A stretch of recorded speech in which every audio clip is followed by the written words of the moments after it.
Boneworks. It's one of those games we either own, wish you owned, or don't really care about. The middle ground in this is understandably rare, but for all you normies, what is Boneworks? Well, Boneworks is an entirely physics-based game where even your body is a physics object. This means you can punch, throw, climb, suplex, and generally do a lot of disturbing things, provided your imagination allows it. This begs the question though, is it possible to complete Boneworks without using any weapons? Well, yeah, probably. The real question is whether I can complete Boneworks without using any weapons. That has a significantly higher risk of failure. But first, what is a weapon? Well, oh, fuck, hang on.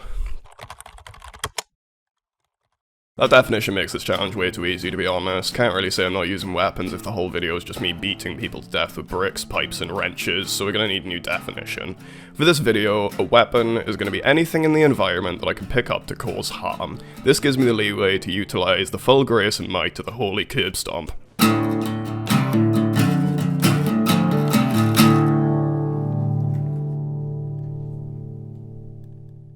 The intro of the game went about as you would expect. I respectfully skipped the story, threw some stuff in a magic bin, stroked a trusty brick, and tried beating a mouse to death as practice. Got a caveman in it. I should probably mention that the mouse also survived, which didn't really inspire hope for the playthrough. Museum was more of the same. I took a sip of coffee, ran through some tutorials, solved a puzzle. Yeah.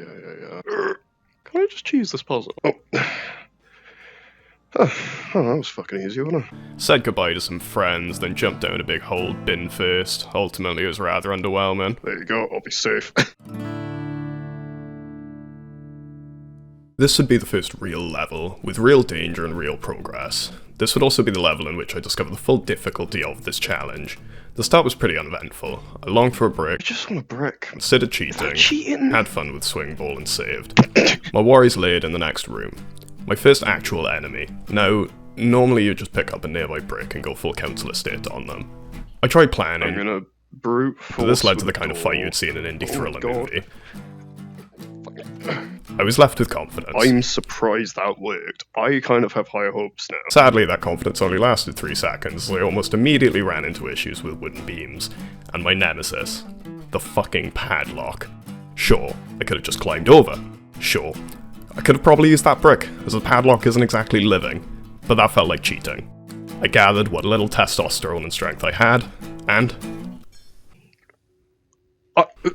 The next few minutes were spent developing tactics. Some classic, like the mighty clonk and the boxer, and some that were a bit less classic, like what I like to call the fight with a drunken wrestler in an alley at 3 AM.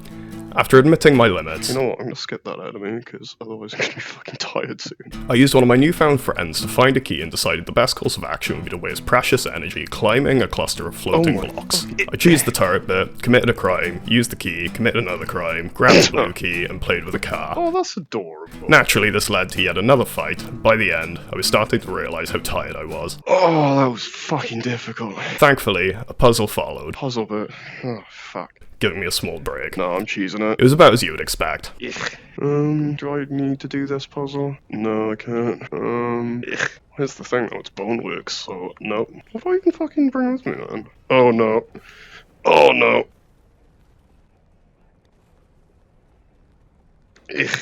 I got sentimental, denied some story, and had trouble with a padlock. I had a fight, grabbed a cock. Okay, that's an uncomfortable place to grab someone. And this fucking guy just wouldn't die. I was getting very tired by this point, and I was only really on the first mission. It was safe to say my previously gained confidence had quickly dwindled. This was when the game threw the first gun-wielding enemy at me. Fucking typical. Then I discovered something. All you have to do is punch them in the head. Oh my god, it works! Okay. I even got a bit hopeful. This is doable. Right. A puzzle, 2 dudes, and a jumping bit led me to this noise. All I had to do was fling this guy, do an aforementioned suplex, and...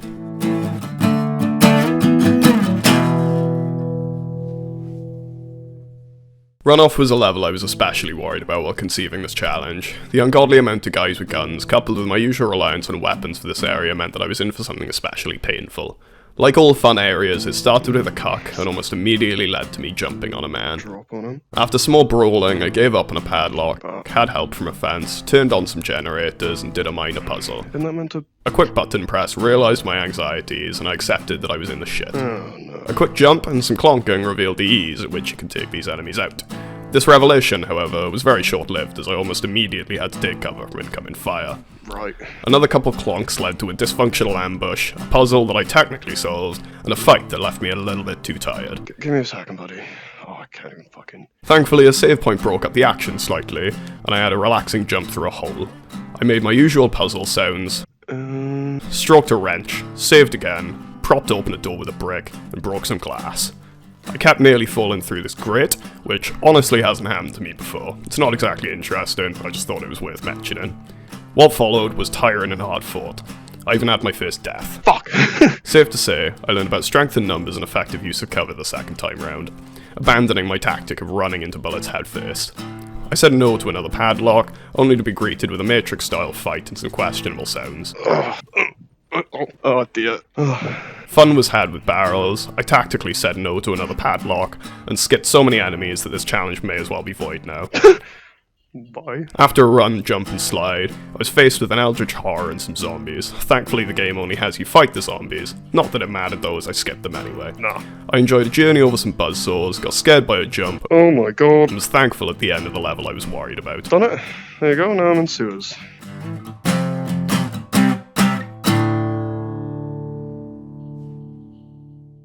No, I won't lie, I skipped a good 30% of this area by going right through a shortcut at the start after refusing a torch because it did damage and aggressively denying some story. Obsessing over the possible. You could call it cheating, but it's my video, and I say no. I ran through a room of unsuspecting enemies, only for them to become quite suspicious. Oh no. Thankfully, they hadn't quite figured out stairs, but then I ran straight into a zombie. Oh fuck. Now, I haven't mentioned this yet, but zombies are a pain in the ass. Their health is unbelievably high, and they do a lot of damage. In a challenge like this, you need to conserve energy, and that's very hard to do when you're having a 3-minute fight to the death every time you hear this noise. The game teased me, then introduced my new nemesis. Oh no. The zombie throwers. These fuckers too hit you, and they're zombies, they're not exactly delicate. Somehow, I pushed through, ran through a tunnel, and was greeted by a massive death pit. This proved useful in dispatching enemies, with one guy dying especially hard. Immediately after, I forgot about the hole, then remembered it again. I used a zombie as a battering ram, taunted an enemy, ran past some other zombies, and mistakenly thought it was the end of the level. Wait, is this just the end of the level? Before grabbing a key and having an issue with a door. Oh, you fucking Jesus Christ. As exhaustion took over, my methods got creative, and I started to question how long this level actually was. After a good catch, some stress, and more efficient tool usage, I'd nearly finished this area. All that was left was a sketchy room and a dodgy slide.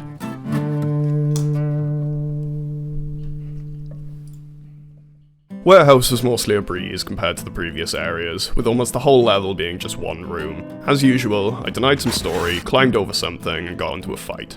This progressed to some light puzzling, some light falling through a ceiling, and then honest to god, one of my most stressful experiences on this fucking planet. Oh my Jesus Christ. I made a big jump, went down some stairs, and watched a fight instead of participating in one. It's just too many enemies, you know what I mean? Like, After the headcrab's victory, I took out the survivors with a new tactic, the ground pound, only to hurt my finger, ow, I really hurt my finger there. and realise I needed to break some wood before I could progress.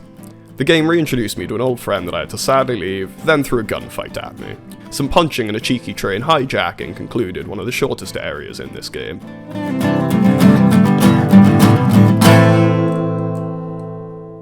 For some reason I was actually looking forward to this level, though admittedly the only reason it was such a ball ache was due to my own incompetence.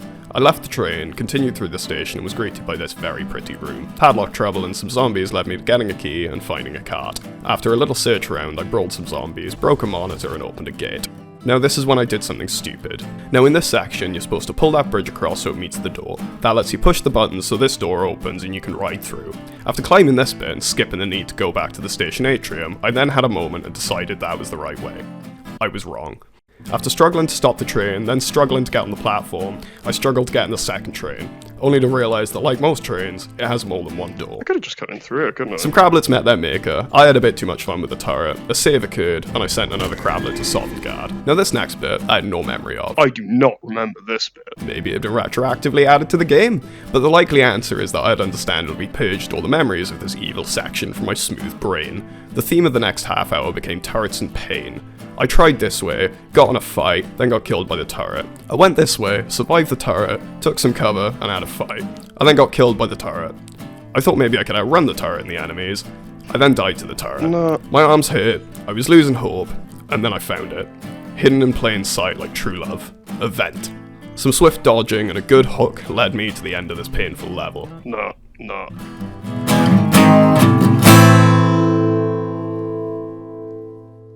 This area strikes fear into the heart of both me and my CPU. With a large open area and far too many gun enemies, my computer and I struggled to gain breath. In the end, however, I ran through while my poor graphics card was left to pick up the pieces. I grabbed a key, threw some punches, then immediately forgot I had the key and ran around aimlessly for the better half of 5 minutes. After acquiring the key and throwing this guy, I could escape the lag and run upstairs. The escape was short-lived as the lag returned, along with some people with guns. I practiced my throwing skills, exercised tool usage, and gave up on a fight. Oh, dude, no. A bar fight led to a vicious murder party, and I went absolutely batshit ballistic to some synthwave. There was the usual story denial, a key trick shot, and a pleasant meander through a highly dangerous area with loads of enemies. Needless to say, death shortly followed. Fuck. There wasn't really a tactic here besides constant head punching, but the game finally rewarded my perseverance with an elevator and the end of the level.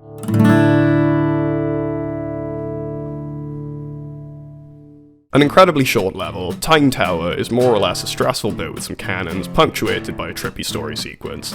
I kicked it off with breaking my VR headset, fixing it, then spending an enormous amount of ammo on something that would ultimately be completely useless. I suppose the silver lining in all of this is ammo isn't exactly a necessity right now. As expected, I realised why I was stupid. Uh-oh. So they literally need to be fired in. Struggled with some cannons while avoiding every enemy, realised it was probably a good idea to kill a few of them, and continued the cannon struggle while trying my very best to avoid hitting anything with the mother of all whacking sticks. After a tiring struggle, I fired the final shot and got transported to a crack alley. My good friend Eldritch Horror returned. I pulled some wood off a door that jumped into the infinite void. I was then left with an important choice. Should I pay attention to the story? Nah.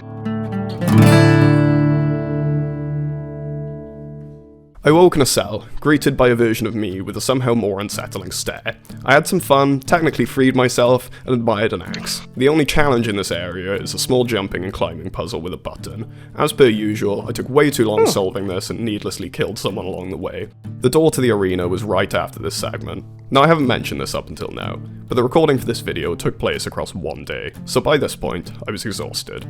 This area broke me. The setting of this level is rather self-explanatory. It's an arena. The fun twist to all of this is you're very much encouraged to use weapons. With weapons, it's a challenging fight with an appropriate length that makes you feel like a champion. Without weapons, it's an unsightly clusterfuck where your main tactic is a necessary combination of pushing people over, throwing them onto spikes, and unaliving them. This ordeal lasted around 20 minutes. This feels a bit wrong. When those grueling 20 minutes were finally up, I accepted a challenge and carried on to the final level of the game. Join me in the throne room for a 1v1.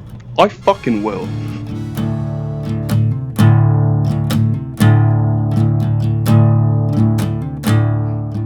The epilogue of this game, and this challenge, could not have come at a better time.